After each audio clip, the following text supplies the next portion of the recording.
네, 안녕하세요. 오늘은 이렇다 229회입니다. 저는 맹수입니다. 요새 기본소득을 둘러싼 논쟁이 매우 치열한데요. 이런 시기일수록 기본소득을 우리나라에서 가장 오래 연구하신 분들 중에 하나인 슈퍼바이저님의 역할이 또 중요한 때라고 생각합니다. 네, 슈퍼바이저님은 연구도 오래 하셨지만 네, 2007년도 대선에 기본소득으로 맞아요. 대선에 출마하신 적이 있죠. 그래서 한국 최초의 기본소득 공약이다. 벌써 14년 전이네요. 네. 그러게요. 그래서 최근에 보면 우리가 기본소득에 대한 왜곡도 굉장히 심하지만 기본소득이 실행 단계로 들어갈 수 있는 상황에서는 이거 잘못된 방향으로 가지 않도록 잘 인도하는 거. 네, 맞습니다. 이것도 굉장히 중요해진 상황인 것 같습니다. 네, 오랜만에 이렇다 나온 것 같고요. 아, 네, 맞아요. 뭐 저도 참여했던 거지만 기본소득 한국네트워크에서 최근에 기본소득 로드맵 발표도 있었고요. 뭐 기본소득과 관련해서 이런저런 행사가 참 많았던 것 같습니다. 네, 8월 17일이었죠. 한국 사회 전환 리얼리스트들의 기본소득 로드맵. 리얼리스트들 여기 약간 멋졌어요. 맞아요. 그런 행사가 있었던 것 같습니다. 일단 뭐 로드맵이었으니까 뭐 사실 출발 도입 모델은 30만 원 정도였고요. 그런데 로드맵이었기 때문에 30만 원에 시작해서 공공구조가 완전히 폐지되는 91만 원까지 어떻게 단계적으로 올려갈 수 있는지, 지급 수준을 올려갈 수 있는지 이런 문제가 중점적으로 좀 다뤄졌습니다. 네. 네, 저도 그 로드맵 발표하는 거 유튜브로 시청하면서 참여를 했었는데 이렇게 어떤 구체적인 로드맵과 뭐 재원 설계 방안이나 제도들이 어떻게 조정되어야 되는지 그런 구체적인 이야기들이 나왔다는 것이 되게 인상적이었어요. 그래서 이런 이야기를 시작으로 오늘은 기본소득에서 어떤 주제를 다뤄보면 좋을까요? 오늘 주제는 기본소득의 이 전환적 효과, 기본소득이 경제, 사회에 어떤 전환적 효과를 가질 수 있는지 이걸 좀 다시 한번 정리해봤으면 합니다. 네, 오늘의 주제는 기본소득의 사회 경제적 전환인데 전환이라고 하면은 보통 생산과 분배, 기술 혁신과 사회 제도, 경제 주체의 행동 방식과 국가의 사회 정책에 걸쳐서 과거와 구분되는 새로운 단계의 등장을 의미하는데요. 그렇죠. 네, 이런 기본소득의 전환 효과만 하더라도 굉장히 많아요. 공동체적인 효과, 젠더 효과, 생태적인 효과 굉장히 다양한데요. 오늘은 그 중에서도 사회 경제적 전환 효과를 다루신다는 말씀인 것 같습니다. 네, 그런 것 같네요. 그런데 또 사회 경제적 전환이라 해도 그 범위도 참 광범위한 것 같아요. 네, 그렇죠. 일단 뭐 한 네 가지 관점에서 좀 나눠볼 수 있을 것 같은데, 첫 번째는 기본소득이 도입됐을 때 소득 분배가 어떻게 바뀌냐, 그래서 소비가 어떻게 달라지냐, 그래서 성장에 미친 효과가 뭐냐 이런 건데 아마 기본소득 연구 중에서 가장 큰 부분을 차지하고 있는 거겠죠. 그리고 두 번째는 기본소득이 도입되면은 뭐 사중 손실이 어떻게 되냐, 노동시장 변화가 어떻게 되냐, 임금 올라가냐 떨어지냐, 뭐 사회 재생산에 미치는 영향은 뭐냐, 또 뭐 공동체 활동 또는 창조적인 활동에 기본소득이 어떤 긍정적 영향을 미칠까, 뭐 이런 것들에 대한 얘기죠. 세 번째는 첫 번째하고 두 번째가 이제 어떤 유형의 기본소득이든지 즉 재원 모델과 무관하게 나타날 수 있는 공통적인 효과라고 얘기를 할 수 있다면은 세 번째는요, 기본소득의 특정한 재원 모델이 있잖아요. 뭐 예를 들어 뭐 토지보유세라 탄소세라든지 네. 또는 뭐 공유지분 모델이라든지 이런 특정 재원 모델이 그 자체로 가질 수 있는 전환적 효과가 있는가, 이런 차원에서 따져볼 수 있을 것 같고, 네 번째는 뭐 세 번째하고도 연관이 되는 문제이긴 한데요. 뭐 2007년 이후로 참 뭐 4차 산업혁명이니 뭐 디지털 전환이니 사실은 기술혁신 시대에 접어들었다고 말들을 하죠. 실제로도 그렇고요. 특히 코로나 팬데믹 때문에 이 디지털 전환은 가속화되고 있는 그런 거고요. 또 전 세계 주요국 정부가 전부 그린 전환, 탄소 중립 2050을 전부 국가 아젠다로 다 지금 내세우고 있는 위기의 시대입니다. 그래서 이런 기술 혁신 시대에 사회 개혁의 핵심 과제로서 기본소득이 어떤 역할을 할 수 있느냐, 이렇게 봐야 될 것 같아요. 좀 정리를 하자면 첫 번째는 전통적인 의미에서의 경제적 효과, 재분배와 성장 효과고요. 두 번째는 좀 포괄적인 2차, 3차 효과들, 노동시장에 대한 효과부터 시작해서 공동체 효과까지 포괄적인 사회적 효과들. 그 다음에 세 번째는 특정 재원 모델이 갖는 어떤 함의. 네 번째는 포괄적으로 과학기술혁명과 기본소득의 관계.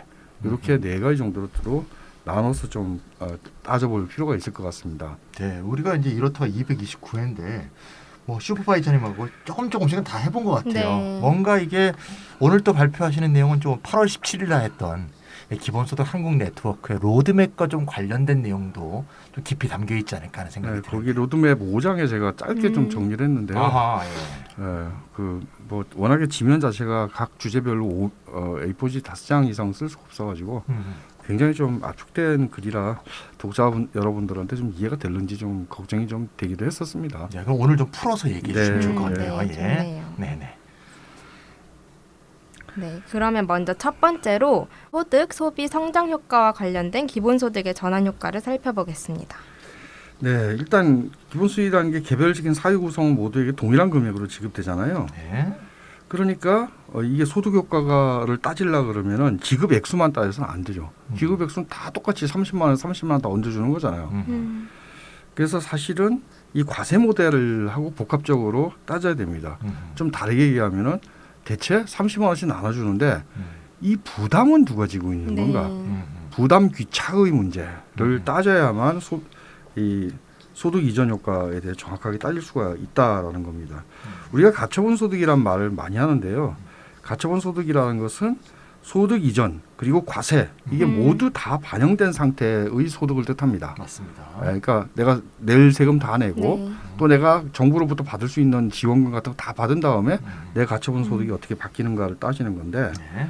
즉 가처분 소득 기준으로 내가 원래 벌어들인 그 시장 소득이 얼마만큼 개선되느냐 사회 전체적으로 보면은 시장 소득의 이 소득 분포가 얼만큼 개선되는가를 따져야 되죠. 여기서 이 기본소득 연구자들이 내놓은 하나의 기준선이 있어요. 뭐냐면은 기본소득을 예를 들어 비례세로 과세를 한다. 세율이 똑같은 거로. 네. 똑같이. 그리고 과세한 걸 전부 다 일체의 조세 감면 없고 과세한 거 전부 다 n분의 1로 나눠준다. 그럴 때 이 진위계수 개선 효과가 정확하게 T% 포인트가 나온다라는 거예요. T% 과세하면 T% 진위계수가 계산된다. 개선된다. 네. 네, 맞습니다. 그럼 이거 뭐 수학적으로 증명 가능한 거고요. 그리고 이 구체적인 사회 소득 분포가 어떻게 돼 있는 거 관계없이 작동합니다. 그러니까 뭐 한국처럼 이 소득 양극화가 심각한 나라에도 그대로 T% 개선되고요. 뭐 소득 양극화가 별로 심각하지 않은 나라에도 T% 개선도가 작동이 됩니다. 이게 기본소득에서 제일 중요한 겁니다. 그럴까요? 뭐냐면요. 순전히 탈빈곤이라는 관점에서만 접근하면은 저소득층의 빈곤을 탈출하게 해준다. 이렇게 하면은 기존 복지제도를 좀 손보는 방식으로 끝날 수도 있어요. 생계급여를 좀 높이는 네. 수준으로. 생계급여를 좀 올리고 네. 사각지대 없애고 또는 뭐 낙인 효과가 나쁘다. 그래서 기본소득이 필요하다는 얘기를 많이 하는데 그것도 뭐 이 보완 장치가 있습니다. 예를 들어 신청주의를 폐기하면 돼요. 그리고 요즘 뭐 실시간 소득 조사 다 되는데 국세청에서 신청주의를 폐기하고 뭐 그거 되는 사람 주면은 그 사람 신청했는지 안 했는지도 모르고 받는 거잖아요. 그렇게 할 수도 있습니다. 그런데요. 그렇게 표적화된 선별 현금 이전을 할 경우에 이게 몇 프로겠습니까? 한 3%. 지금 현재 가구로 따지면은 3.6%고요. 그렇죠. 그다음에 개인으로 따지면 2.3인가 2.4% 정도의 국민이 공공부조를 받고 있죠. 네. 이걸 넘어서기 힘들다라는 거예요. 그럴까요? 그리고 많이 넘어서서 좀 5%까지 갔다 하더라도. 관대하게 해서 네. 10%까지 갔다 10%까지 갑시다. 갔다 와요. 그렇죠. 그렇게 하더라도 진위계수 개선 효과는 기본소득보다 떨어집니다. 그렇죠. 네. 그러면 지금 2014년 이후에 IMF, OECD가 계속 주장하는 거는 불평등을 완화해야만 경제 성장이 된다는 거잖아요. 그럼 불평등이라는 것은 못 사는 사람들을 생계 수준까지 올리는 것만이 아니에요. 네. 즉 지금 소득 불평등이라는 건 중산층이 붕괴돼서 생기는 거잖아요. 그러면 모든 소득 구간의 소득 격차를 비례적으로 축소해 줄 수 있는 어떤 제도가 있어야 되는데 이건 기본소득밖에 없다라는 겁니다. 그러니까 네. 이 점에서는 기본소득의 개선 효과가 굉장히 큰 거죠. 맞습니다. 예. 우리가 이제 탈빈곤이라 그럴 때 하위 5%, 뭐 하위 3%. 네. 여기만 사실 빈곤 구간이 아니죠, 사실. 그렇죠. 현대 사회에서 지금 우리나라만 보더라도 10%에서 80% 구간이 다 사실 빈곤한 상황인데 이런 상황에서 볼 때는 사실 3%, 5% 대책을 10%만 늘린다고 해서 탈빈곤 대책으로 얘기하기도 좀, 그렇죠. 좀 그리고 사실 힘들다. 우리가 비정규직 하면서 아주 어려운 처지에 있는 사람들을 생각하잖아요. 음흠. 그런데 그 노동자 중위소득 음흠. 노동자 중위소득이 300만 원이 안 됩니다. 그렇죠. 그 사람들이 누구겠어요? 음. 그러니까 50등 소득이 비정규직 소득이에요. 맞습니다. 그렇다고 보면은 음. 사실은 이 소득 불평등을 해소하려 그러면은 하위 뭐 5%, 하위 3%의 문제가 아니라 네. 한 80%의 소득 그 격차를 촘촘하게 비례적으로 줄여줘야 된다라는 거죠. 네, 네. 너무 중요한 기본소득의 효과네요. 네, 네. 요거 이제 이 T% 이론이라는 게 이제 우리 이렇다의 오랜 멤버이시고 네. 최근에 육아휴직으로 잠시 쉬고 계신 설가타님이 2017년 논문에서 벌써 오래됐습니다. T% 비례세를 부과해서 기본소득으로 나눠주면 T% 진위계수 개선 효과가 있다는 유명한 논문을 수학적으로 증명한 적이 있죠. 그보다 1년 전에 애니 밀러가 먼저 발표해서 네. 그 애니 밀러 때문에 국제 저널에 실릴 기회를 놓친 그런 애니밀러 빼고 얘기할 네. 것들이 다 뽑아놨습니다. 아쉬운 네. 스코틀랜드의 애니밀러님이 먼저 얘기하셨습니다. 최근에 제가 이제 어떤 강연을 하다가 OECD가 발표한 진위계수표를 한번 봤어요. 아까 이제 우리가 가처분 소득이 조세 부과하고 이전 소득, 즉 tax and transfer죠. 요거 이전은 시장 소득이고, 요거 이후는 이제 가처분 소득이라고 할 때 before와 after의 진위계수를 비교한 표를 제가 한번 봤더니 네. 한국이 조세와 이 트랜스퍼 이전을 거친 다음에 이 진위계수의 교정 효과가 전 세계 OECD 가장 나쁜 세 개국 중에 하나더라. 터키, 멕시코, 한국 이 세 개가 하위 3등입니다. 그래서 제가 표를 하나 갖고 왔는데 한번 보이시죠? 네. 이게 비포가 텍스 앤 트랜스퍼 조세와 이전하기 전에 보니까 선진국들이 우리보다 훨씬 높죠. 그러게요. 네, 프랑스가 0.529, 그다음 일본이 0.501, 독일도 0.49, 우리가 복지국가라고 하는 노르웨이, 스웨덴이 0.429, 0.428입니다. 그에 비해서 우리나라는 현저하게 낮은 0.40이니까 시장 소득에서 오히려 이제 불평등은 좀 적죠. 그러게요. 근데 오른쪽에 애프터를 한번 보세요. 조세를 걷어서 이런 그다음에 이제 이전을 하고 나서 보니까 프랑스는 0.301, 복지국가인 노르웨이, 스웨덴이 0.262, 0.275인데 한국은 0.345니까 가장 적게 줄어들었죠. 그러게요. 이걸 딱 보면 우리가 왜 기본소득 지구 네트워크 대회에 가보면 유럽 사람들이 우리를 왜 부러워하는지 알아. 이 친구들은 이미 조세가 상당히 복지국가의 어떤 지출 구조에서 쓰이고 있는 거죠. 네. 근데 우리나라는 애초부터 이 조세의 기능이 약하니까 새로이 도입되는 조세의 기능은 기본소득으로 재원으로 쓰기에 가장 용이한 상태에 있다는 걸 잘 보여주는 워낙 조세의 재분배 기능이 약화되어 있으니까 그래서 우리가 이제 기본소득이 이 진위계수를 개선하는 효과로 잘 쓰일 수 있다는 것을 한국의 실정에서 잘 볼 수 있는 표라서 한번 제가 준비해 왔습니다. 네, 그렇군요. 네네. 이렇게 슈퍼바이저님께서 소득에 과세하는 것을 설명해 주셨는데, 즉 소득세 T%를 과세하면 진위계수가 T% 개선된다라고 설명을 해주셨는데, 근데 소득세 말고도 다양한 재원들이 있잖아요. 이러한 다른 재원들에도 이런 원리들이 적용되는지 궁금합니다. 네, 일단 뭐 지금 말씀하신 거는 예를 들어 우리가 기본소득을 위해서 뭐 10%의 별도의 소득세를 걷는다. 네. 그래서 n분의 1로 나눠준다 그럴 때 이제 적용이 될 거고요. 그러면 10%를 추가로 걷는 거잖아요. 그럼 10% 진위계수가 개선되겠죠. 그렇죠. 네, 그럼 n분의 1로 나눠주면. 그런데 이제 토지세나 탄소세 같은 교정과세 경우는 이게 좀 다르겠죠. 이제 이건 이제 소득세 내부 재원이 아니잖아요. 그렇죠. 그래서 실제 부담하는 사람, 부담의 귀착 문제가 이게 좀 다를 수가 있습니다. 그리고 빅데이터세 같은 경우에도 부담의 귀착이 이건 거의 뭐 그 디지털 기업들, 그렇죠. 대기업들 이제 부담하는 거니까. 그 다음에 아까도 이제 말씀드렸지만 뭐 공공 투자 지분을 수익을 배당한다 그럴 때 이럴 때는 사실은 이 부담이라는 것은 일반 회계에서 국가가 이제 재정을 마련해 가지고 투자한 거에 수익을 나눠주는 거기 때문에 이 부담 귀착은 또 따로 따져야 되겠지만 소득세 내부 재원하고는 좀 완전히 다르겠죠. 네. 아무튼 아까 T% 비례세일 경우에 T% 개선 효과가 나온다 그랬잖아요. 네. 이게 이제 누진일 때 더 많이 나오는 거고요. 이런 경우들처럼 부담의 귀착이 기업이라든지 완전히 자산을 많이 가진 사람이라든지 기업이라든지 이렇게 부담의 귀착이 이 개인 소득세 외부에 있거나 특정한 어떤 계층에 있는 경우에 그 진위계수 개선 효과가 더 커지겠죠. 그렇겠네요. 그러니까 T%보다 커진다라는 거죠. 네, 알겠습니다. 추가적인 이제 효과가 있을 것이다 그런 얘기가 되겠네요. 이 기본소득의 소득 불평등 완화 효과가 있다는 건 사실 뭐 더 말할 필요도 없는데요. 이게 사실 기본소득의 원천이 공유부다. 요거를 좀 떠올리면 뭐 직관적으로 좀 이해가 되지 않을까 네. 싶고요.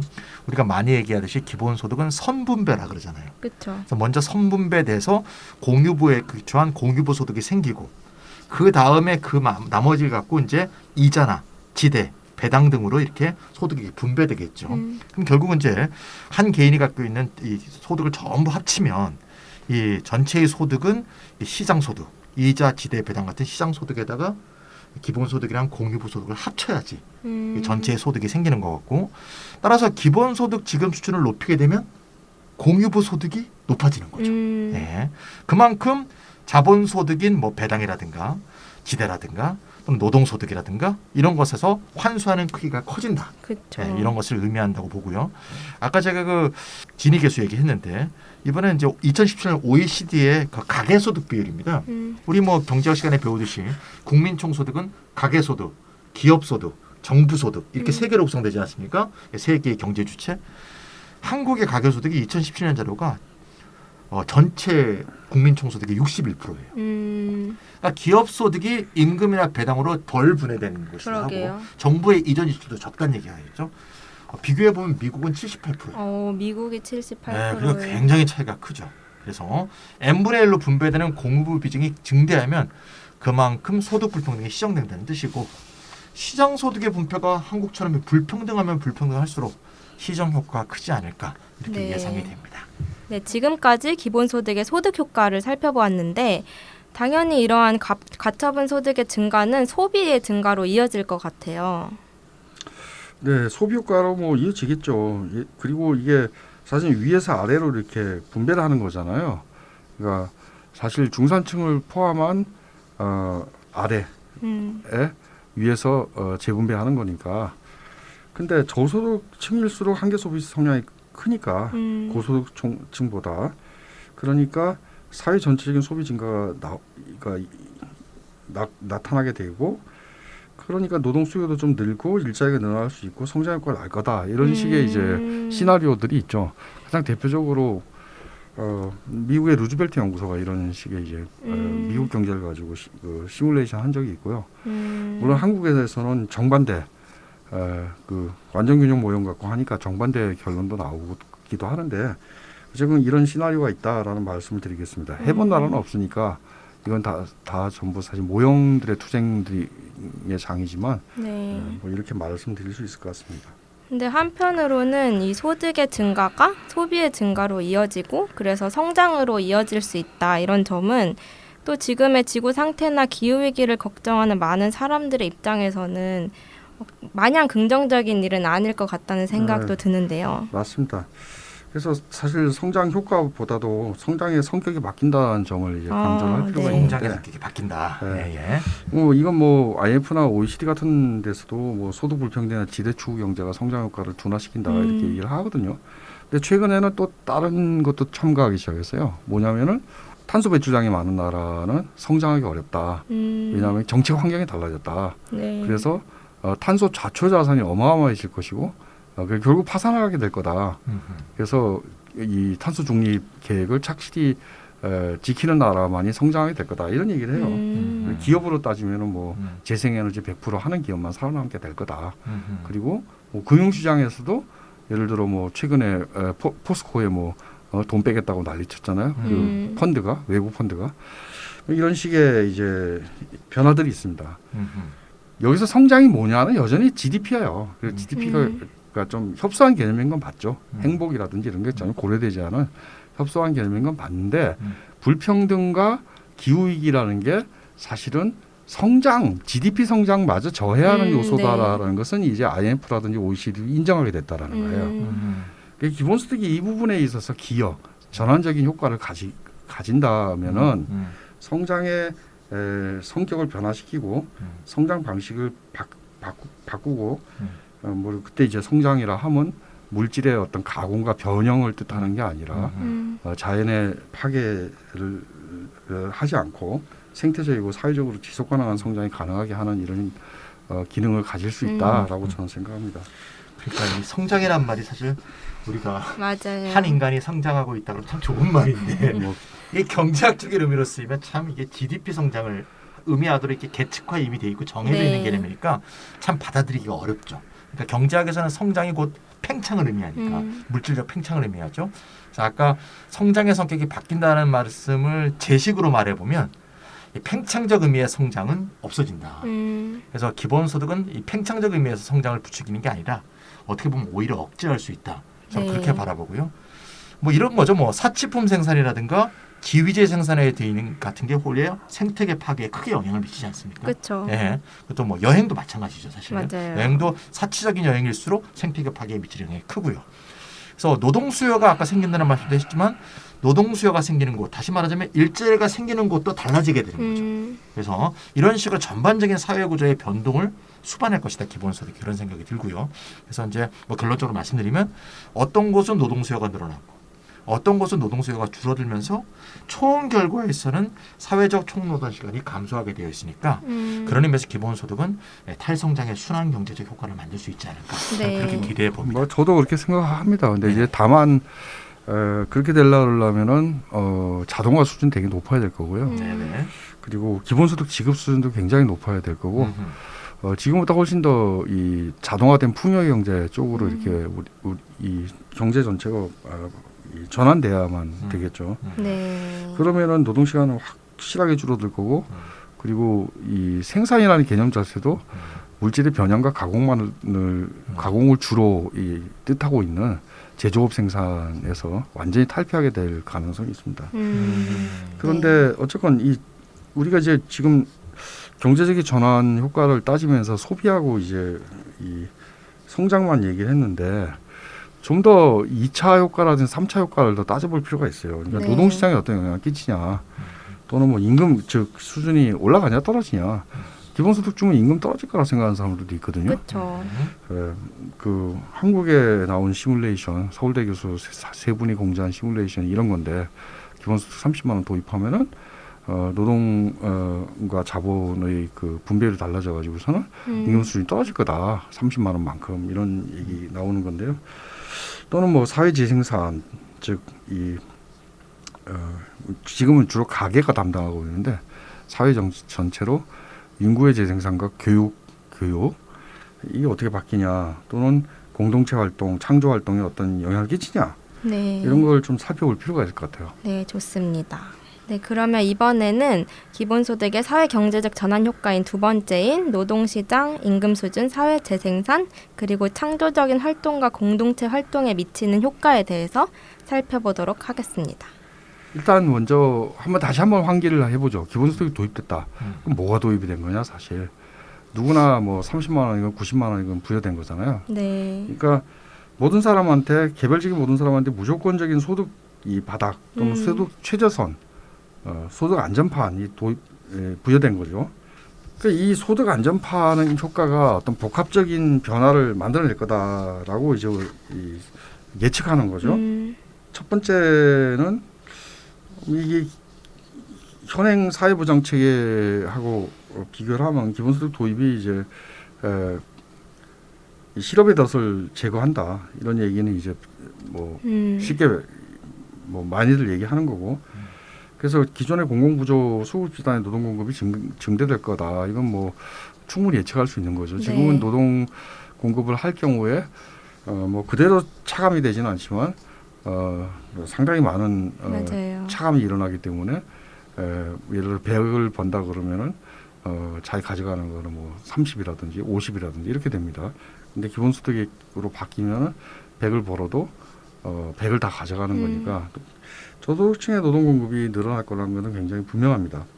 근데 만약 우리가 이제 이 기본소득 지급 액수를 생계 수준 이상이라고 할 때 이때 아까 찬희 선생님 말씀하신 것처럼 이 일자리가 어떤 일자리는 좀 가치 있는 일자리인 것 같다. 네, 해볼 만한 일자리다.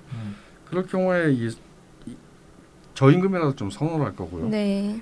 근데 또 어떤 경우에는 이게 아주 고임금이라 그래도 뭐 좀 하기 싫다. 이런 일자리들도 있을 겁니다.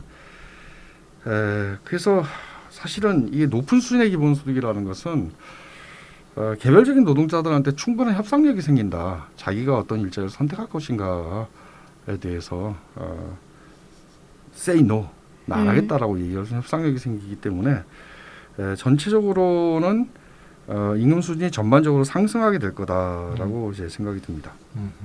그러니까 뭐 전체적으로 볼 때 충분 기본소득 하에서는 아무래도 뭐 저임금 일자리나 반생태적인 일자리에 대해서 노동자가 개별적으로 거부할 수 있게 되겠죠. 아무래도 네.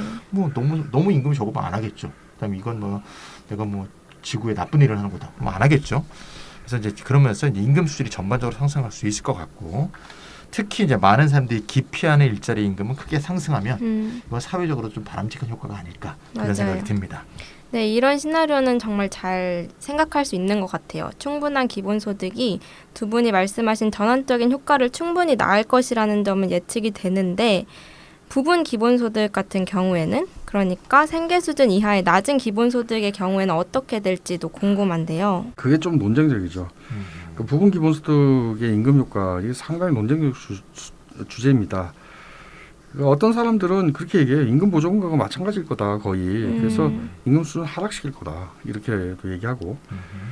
그런데 또 다른 분들은 취업을 전제로 하는 거 아니냐 임금 보조금은. 근데 기본소득은 취업과 관계없는 거잖아. 그렇죠.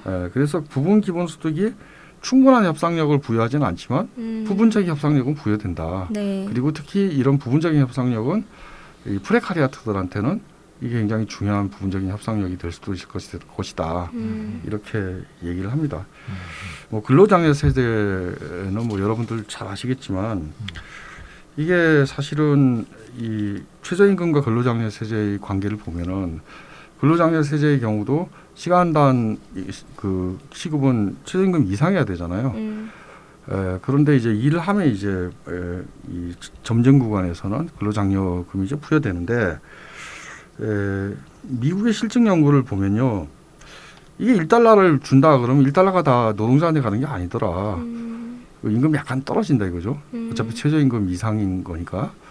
그래서 고용주가 0.36달러 가져가더라.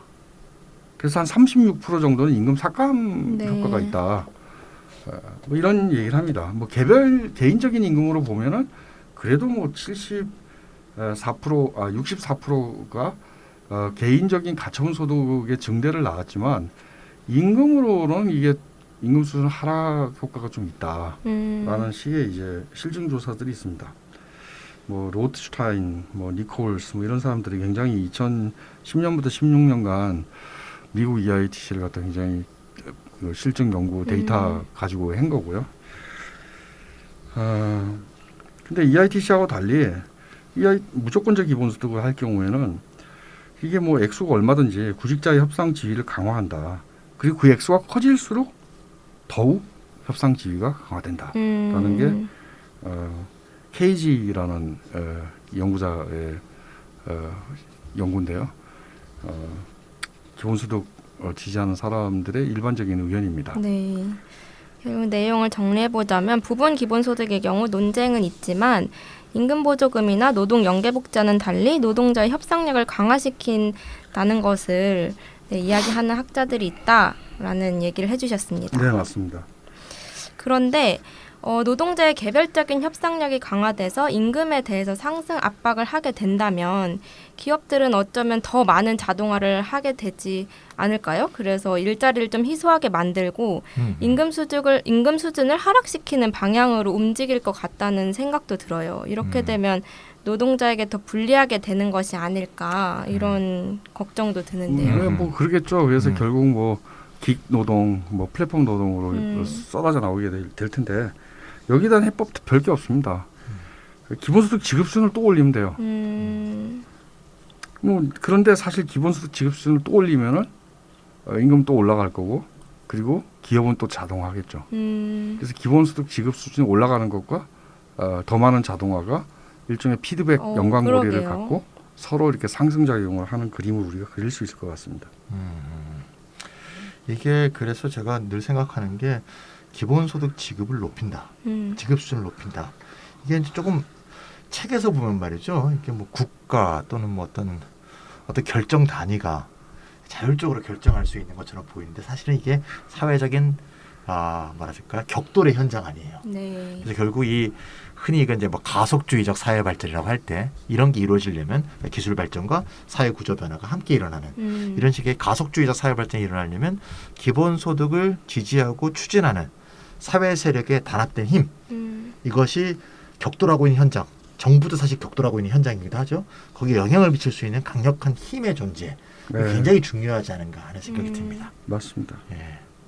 네, 아무튼 뭐 기술적 실업 증대 때문에 일자리 질도 급격히 악화되고 있잖아요.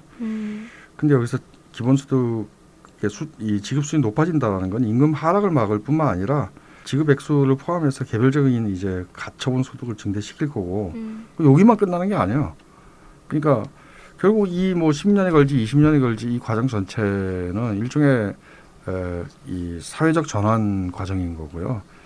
그래서 과학기술 혁신을 촉진하면서도 또 과학기술의 새로운 단계에 조응하는 분배체계 형성하는 굉장히 효과적인 개입 정책이라고 생각합니다. 네, 다만 이제 찬희 선생님이 말씀하신 것처럼 이런 효과적인 개입 정책의 추진체가 뭐냐, 정치, 사회, 운동이 어떻게 돼야 되느냐, 이건 지금 남는 문제겠죠. 네, 맞습니다. 그 밖에 또 어떤 전환적인 효과들이 더 있을까요?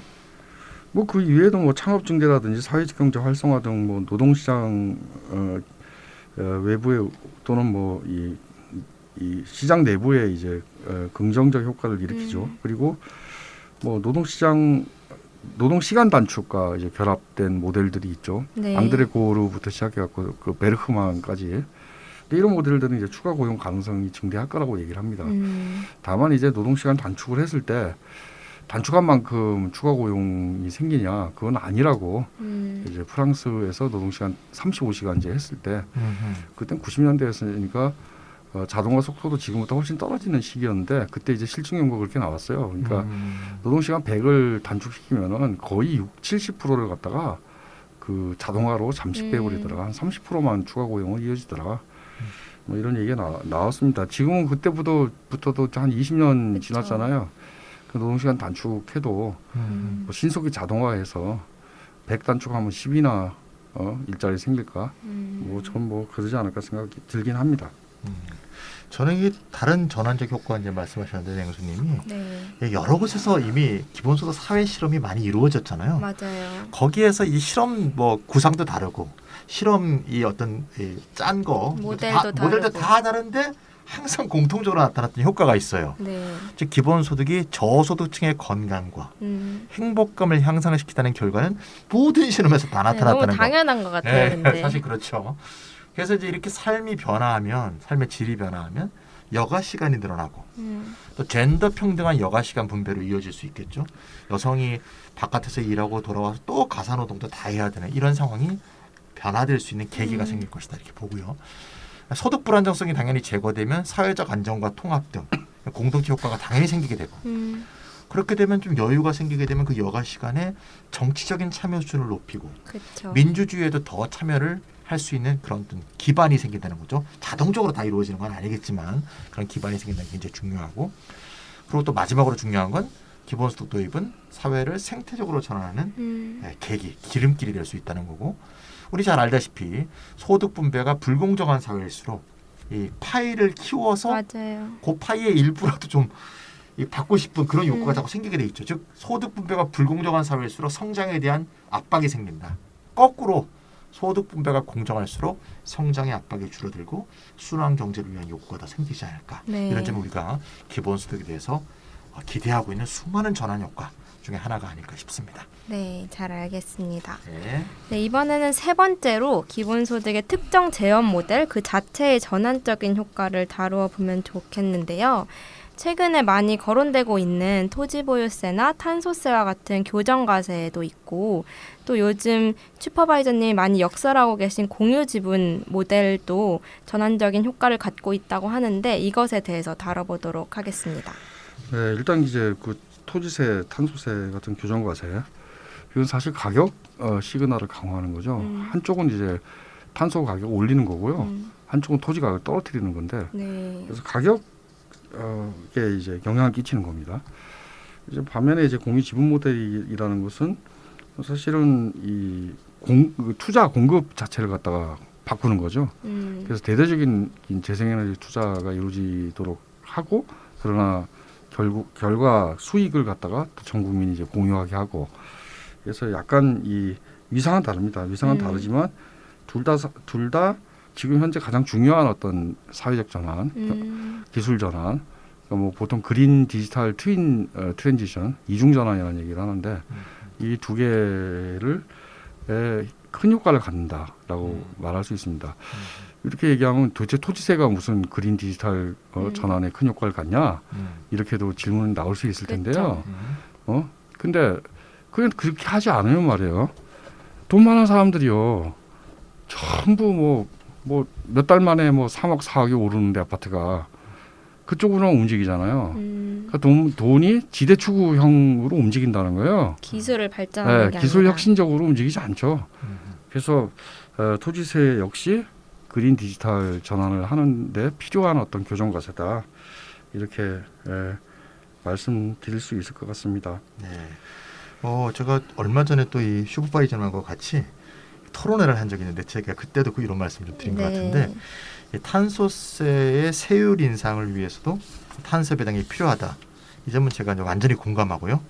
다만 이제 이 문제를 얘기할 때 혹시 듣는 분들이 야, 그럼 탄소 중립하고 탈탄소 사회로의 전환이 탄소세 탄소 배당을 충분하다는 것이냐 이렇게 가끔 그런 식으로 문제 제기하시는 분들이 있어요. 그렇지 않다. 그거로 충분치 않다는 얘기를 좀 제가 덧붙이고 싶고요. 스위스의 경우는 2008년도에 탄소세가 처음 생길 때 1톤당 12 스위스 프랑이었죠. 10년 만에 딱 8배가 올라서 96 스위스 프랑이 됐습니다. 그래서 10년 동안에 8배나 올렸는데 어마어마한. 이게 탄소 배당 덕분에 많이 올릴 수 있었던 거죠. 8배나 올렸는데도 실제로는 그 건물의 경우에 온실가스 배출량이 10년 사이에 20여 %, 26%밖에 감소하지 않았어요. 그러니까 지금 우리가 지금 뭐 50% 이상, 2010년 대비 50% 이상 감축을 맞아요. 해야 되는 시점에서 볼 때 요 수단만 갖고는 우리가 지금 시급한 탄소 중립과 이런 것을 온실가스 배출 억제를 충분히 다 할 수 없다.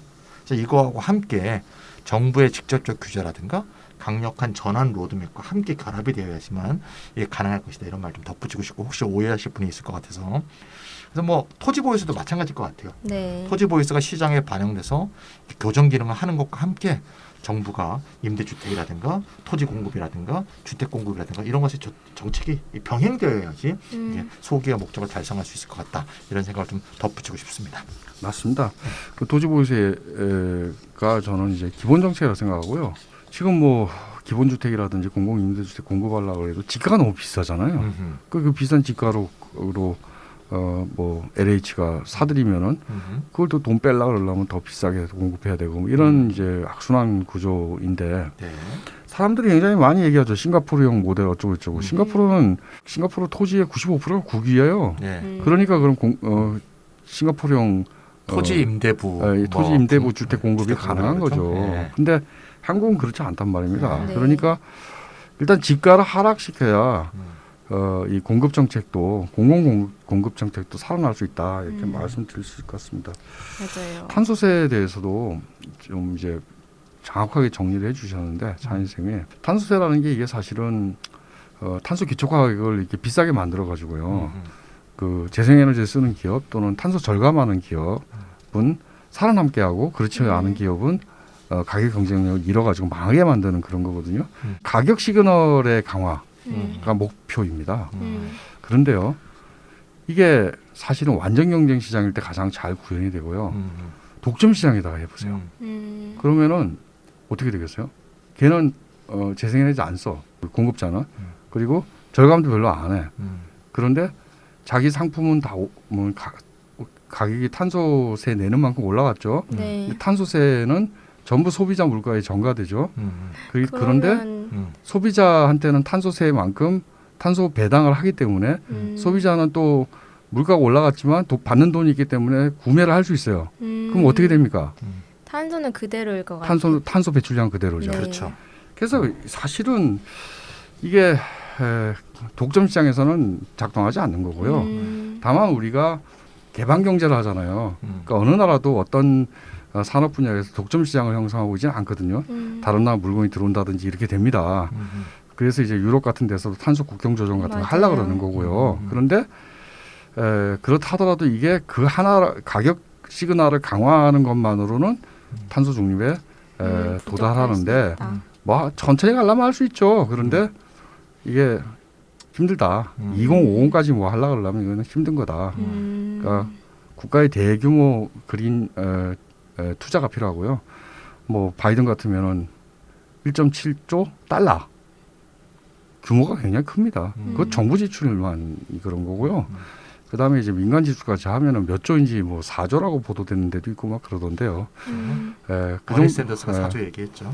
그런 규모가 돼야 된다. 그다음 뭐 경제 규모 미국하고 우리하고 비교하면은 뭐 한국은 어느 정도가 될까요? 계산해 보시면 아시겠죠. 우리나라 수백 조는 돼야 되겠죠. 그 정도인 거다. 사실은 이것만 해도 어마어마한 예산이 들어온 거고 그렇게 예산을 집어넣어서 녹색 기업들을 그 슈퍼 펌으로 만들어 가지고 삼성을 대체하게 하고 그들의 지배를 받아들이는 게 그런 그린 전환이냐? 그건 아니라고 봅니다.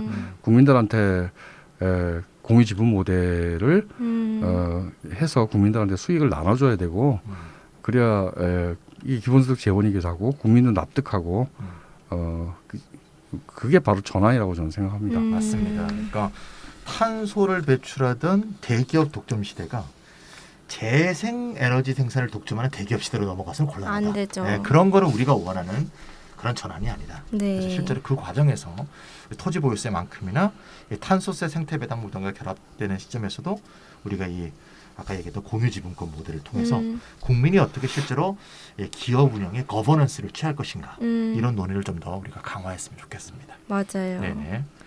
네, 토지세와 탄소세는 기본이고 그보다 더 그것과 연동해서 과감한 계획들이 함께 이행되어야 한다라는 얘기 나눠주셨고요. 탄소세, 토지보유세는 그렇게 정리하면 될 것 같고 이제 공유지분 모델을 보면 좋을 것 같아요. 공유지분 모델이라고 하면 국가가 기업에 투자를 할 때 그 투자분에 대해서 국가가 지분을 획득하고 그 지분 수익을 기본소득 재원으로 삼는 모델인데요. 네, 맞습니다. 이 공유지분 모델은 사실 산업정책에 개입하는 거거든요. 네. 근데 산업정책이라는 게 사실 역진적인 겁니다. 그렇죠. 이건 기업에다 돈 주는 거잖아요. 맞아요. 그런데 옛날에는 그 역진성을 덜 느꼈어요. 왜 덜 느꼈을까요? 일자리가 나오니까. 근데 지금 이 그린 디지털 이중 전환 이걸 정부의 미션이라고 생각하고 그러니까 미션 이코노미라는 개념도 있거든요. 마추카토라는 UCL 경제학자가 내세우는 개념인데 이 미션 이코노미를 해야 돼요. 근데 그린도 말이에요. 처음엔 이건 약간의 일자리를 만들어냅니다. 그죠? 뭐 사실은 이 그린은 토건 사업이 아니냐. 토건 사업이야 이것도. 처음에는 어느 정도 만들어냅니다. 그러나 곧 없어지는 일자리가 더 많을 수 있고요. 맞아요. 그래서 그린 디지털 이중 전환에 대해서 우리가 일자리 중립적으로 봐야 된다. 여기에 대해서 뭐 여기서 일자리 많이 생겨가고 딴 데서 없어지는 건 상수할 거다 이렇게 낙관을 가질 필요도 없고 그렇다고 해서 뭐 완전히 일자리가 없어질 거다 뭐 10년 안에 이렇게 그런 과도한 비관을 가질 수도 필요도 없고 좀 일자리 중립적으로 접근해야 된다. 어쨌건 우리가 확인할 수 있는 것은 이게 기업에다 돈 주는 거다. R&D건 뭐건 보조금 주는 거건 다 기업에다 돈 주는 거 아니냐라는 거예요. 그러면 이거 안 할 수 있느냐 역진적이기 때문에 해야죠. 왜냐하면 디지털 전환이라는 게 국가 간 이 초격차를 발생시킬 거기 때문에 어떤 국민국가도 이거 안 할 수가 없습니다. 근데 이 사회 구성원 간의 내부 격차를 만들어내는 건 막아야 되는 거 아니냐라는 게 제 의견인 거예요. 그럼 정부가 국가 간 격차를 뛰어넘기 위해서는 주도적 투자, 대규모 투자를 해야죠. 그런데 내부 격차를 완화하기 위한 정치가 반드시 결합돼야 된다라는 겁니다. 그리고 제 생각에는 공공 투자 지분 수익의 전 국민 배당 이게 필요하다. 이게 디지털 전환의 역진적 성격을 완화시키고 이건 뭐 그린 뉴딜 투자에 대해서도 마찬가지일 거다라고 생각합니다. 뭐 이렇게 생각하면요, 굉장히 간단해지지 않아요? 공유지분 모델에 의해서 과학기술 혁신과 사회개혁, 그러니까 소유 및 분배 구조의 개혁 이게 동시에 추진될 수 있는 거잖아요. 그래서 뭐 이 출발점은 아주 좀 소박하게 정부의 R&D 중소기업 지원금 뭐 한 4에서 6조 정도 되는데 여기에 대해서 지분을 획득하고 지분 수익을 기본소득 재정으로 삼는 거가 되겠죠. 그리고 앞으로 탄소 중립 정부가 되려고 그러려면 더 이 그린 투자는 더 늘려야 될 거고 그거 전부 다 사실은 이 공유지분 모델로 해야 된다라는 겁니다. 더 나아가서는 국공유 자산 운용 수익이나 공기업 수익도 기본소득 재원으로 삼을 수 있어요. 이게 한국의 공기업의 예산이요. 굉장히 많죠. 750조, 뭐 800조 이 정도 됩니다. 국가 예산보다 더 많습니다. 공기업의 이제 종류를 4가지로 나누는데 시장형, 준시장형, 기금형, 업무 위탁형. 기금형과 업무 위탁형이야말로 뭐 어떻게 할 수 없는 거지만 기금의 성격에도 묶여 있고 업무 위탁형은 정부의 어떤 정부의 확장이라고 볼 수 있고요. 시장형, 준시장형의 경우에는요, 이 수익을 국민한테 나눠줘야 되는데 그 사람들이 국가 예산으로부터 지원받는 게 102조예요. 작년에. 그러니까 한 18% 정도를 갖다 국가 예산으로 지원을 받고 있어요. 이건 뭐냐? 경영성과가 나쁜 거죠. 그러면은 경영성과 효율성을 강화하라 그러면 뭐만 합니까? 재무적 성과만 좋게 만듭니다. 지금 뭐 자른다든지 뭐 등등 해갖고 이제 재무적 성과만 좋게 만드는 건데 실제 경영 성과를 좀 개선해야 된다. 그리고 뭐 그런 다음에 재무적 성과의 개선이 좀 생각해 볼 수 있는 거지. 경영 성과를 개선해야 되겠죠.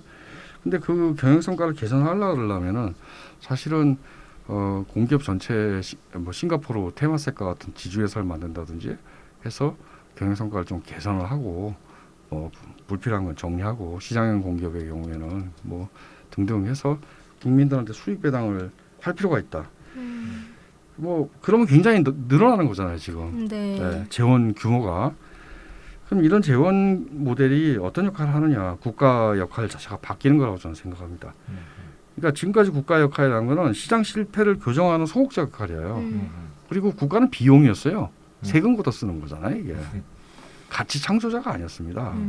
근데 이걸 과감한 투자를 통해서 신시장을 만들어내고 공적 가치를 창조하는 기업가형 국가로 변화시켜야 된다라고 생각합니다. 네, 기업가적 국가라는 말이 귀에 확 들어오는데요. 뉴노멀이라고 하잖아요. 뉴노멀 시대에 들어오면서 국가의 기능의 변화에 주목한 표현들이 많은 것 같아요. 네, 뭐 우리가 지금 코로나 시대에 이게 언제 끝날지 모르는 시대에 이제 있는데 정부가 재정을 많이 투입하고 있죠. 물론 한국이 뭐 선진국 중에서 제일 적습니다만 어쨌건 정부가 재정을 투입해서 임금 감소분도 지급하고 손실 보상금도 주고 더 나아가서 기업 지원도 하고 전국민 재난지원금도 쏘고 그러니까 정부가 이제 팍팍 쏘는 정부가 됐죠. 이걸 이제 뭐 최종 지급자 정부라고 하지 않습니까? Payer of Last Resort라고 하죠. 뭐 최근에 또 어떤 방책으로는 일자리 보장제를 주장하시는 분들은 또 최종 고용자 정부라는 말 많이 쓰죠. 네. Employer of Last Resort 이런 말로 쓰고 지금 이제 슈퍼바이저님이 얘기하셨던 기업 가족 국가, Entrepreneurial State 발음이 어렵습니다. 네. 이런 개념은 이제 저 발음이 안 돼요. 네, 저는 이제 전직이 있어갖고 발음이 됩니다. 국가가 시장의 실패를 교정하는 시장 외부의 조절적 울실이 아니라 좀 더 적극적으로 시장에 개입해서 공공성을 강화하는 실제로 이제 그런 메시지가 담겨 있다고 보는데 이것을 이제 아까식으로 한번 표현해 보면 정부가 적극적으로 기업의 지분을 획득하는 계획이 포함되어 있으니까 네. Owner of Last Resort, 최종 소유자 정부 이런 표현으로도 쓸 수 있지 않을까 그렇게 생각됩니다. 말씀하실 수 있을 것 같아요. 음. 근데 하나만 이제 제가 덧붙이자면은 근데 이제 이게 소유한다 그럴 때 그냥 과거의 어떤 공공 소유처럼 그렇죠. 국가가 소유하고 국민들한테 배당하지 않고 경제 관료들이 재량권을 가지고 경영하고 이런 게 아니라 국민한테 배당하는 공동 소유, 그러니까 카만 오너십이야 된다 이런 거고요. 그게 이제 공유 지분권 모델의 핵심입니다. 그리고 경영 역시 사실은 기재부나 뭐 이런 데서 하는 게 아니라 뭐 기금형으로 한다든지 해서 모 펀드를 만들고 모 펀드는 전부 이제 전문가 경영자가 해야죠. 그렇죠. 그리고 자펀드를 또 이제 투자하고 자펀드가 이제 개별 기업에 투자하도록 이렇게 하는 식으로 해서 전문 경영 체제로 가고 시민이 통제할 수 있는 가버넌스 체계도 만들어야 되고 상당히 이 설계는 치밀하게 해야 될 거라고 봅니다. 그러니까 기업 가지고 국가라는 게 결국 이제 기업이 주주한테 배당하듯이 국가가 국민한테 배당하는 이런 의미로 이제 강조하신 표현이다 이렇게 이해하시면 되겠네요. 네. 정말 국가의 새로운 역할들을 많이 이제 알려주신 것 같은데 그 영어도 많이 배웠어요. 방금. 네. 그래서 Payer of Last Resort 그리고 Employer of Last Resort 그리고 Owner of Last Resort를 했는데 여기서 리조트가 대체 무슨 뜻인가요? 뭐 그러니까 무슨 뭐 하나 리조트니 무슨 리조트 네. 그 리조트입니다. 그 리조트예요? 네, 휴양지 네. 그거하고 스펠링이 같은데 여기서 휴양지란 뜻이 아니고 의지하다, 호소한다. 그러니까 마지막으로 의지할 수 있는 페이어 이게 정부다. 네, 마지막으로 의지할 수 있는 소유자 이게 정부다. 그런 의미로 이해를 그래서 네. 근데 이 정말 라스트 레소트, 오너 오브 라스트 레소트라고 말하는 것도 맞아요. 맞는데 좀 적극적인 의미를 부여하면은 최초 투자자라고 말하는 게 옳을 것 같아요. 왜냐하면은 사실은 민간 금융시장이 그린 디지털 뉴딜로 움직이지 않습니다. 이게 어느 정도 수익성이 딱 보여야 움직이고 그래서 사실은 특히 그린 투자 같은 경우에는 국가가 먼저 최초 투자자로 움직여줘야 그래야 민간 투자나 기업 투자를 받을 수 있고 덩치를 키울 수 있죠. 미국도 뭐 4조 5조 된다 그러지만 바이든이 내겠다고 한 1.7조가 없으면 그만큼 안 만들어집니다. 네. 최초 투자자라는 게 더 중요한. 그러게요. 영어를 또 바꿔보겠습니다. Investor of First Resort. 네. 최초로 의지할 수 있는 인베스터. 좋네요. 네. 우리 영어 많이 배웠습니다. 그러게요. 네, 그러면 오늘의 기본소득 사회 경제적 전환 효과의 마지막을 다뤄볼 건데요. 엄청난 기술 혁신 시대의 기본소득은 어떤 역할을 할 수 있을지 이것에 대해서 중점적으로 살펴보도록 하겠습니다. 네, 딱 한마디로 얘기하면은 기본소득이 과학기술 혁신을 촉진한다. 이 과학기술에 적합한 혁신에 적합한 사회 경제 모델을 만들어낼 거다 이렇게 저는 생각하고요. 장기적으로. 그러니까 뭐 현재 사회제도 아래서 과학기술혁명 잠재력이 충분히 개화될 수 없다고 저는 생각하고 발전 방향도 매우 왜곡되게 된다라고 생각해요. 그래서 이 기술적 역량이 연구실에 있는 거지만 그게 단지 사회 발전의 잠재력을 규정할 뿐이고 실제 사회가 그 잠재력이 얼만큼 근접할 수 있는지 얼만큼 접근할 수 있는지는 사실은 그 사회의 제도나 가치체계, 보상체계에 의해서 결정이 됩니다. 여기에 이제 좀 주목해야 될 거고요. 그래서 뭐 R&D 투자를 늘려갖고 실험실에 돈만 뿌린다 이렇게 해서 되는 일이 아니다 이게 라는 거죠. 그러니까 인공지능과 재생에너지로 이제 대표되는 현재의 기술혁명 이걸 잘 활용하면은 사실은 금방 풍요 시대로 진입할 수도 있지만 이게 사회 변화 없이는 기술만으로 풍요 시대가 절대 열리지 않을 거다. 네. 그렇다면 이 사회 변화의 키 포인트가 뭐냐? 어떻게 보면 아르키메데스 포인트가 뭐냐? 저는 기본소득이 그 중에 굉장히 중요한 역할을 할 거다라고 생각합니다. 네, 정말 공감이 많이 되는데 에너지 전환을 하려 할 때 이제 값싼 화석연료에 의존하던 전통 제조업이 있잖아요. 이 제조업의 저항에 직면해서 이 전환이 힘들 수도 있고 또 거꾸로 디지털 전환이 잘 되고 자동화가 이루어져도 일자리의 질의 하락으로 경제적인 불평등을 심화시킬 수 있다. 이런 점들을 짚었었는데 그런 경우에도 사회적 저항에 부딪히게 될 가능성이 높다고 생각이 들어요. 맞습니다. 네. 그래서 기술 혁신, 사회 혁신이라는 게 이게 이 별도의 과제가 아니다. 네, 맞아요. 뗄래야 뗄 수 없는 과제고 사실은 동시적 과제를 해결해야 된다.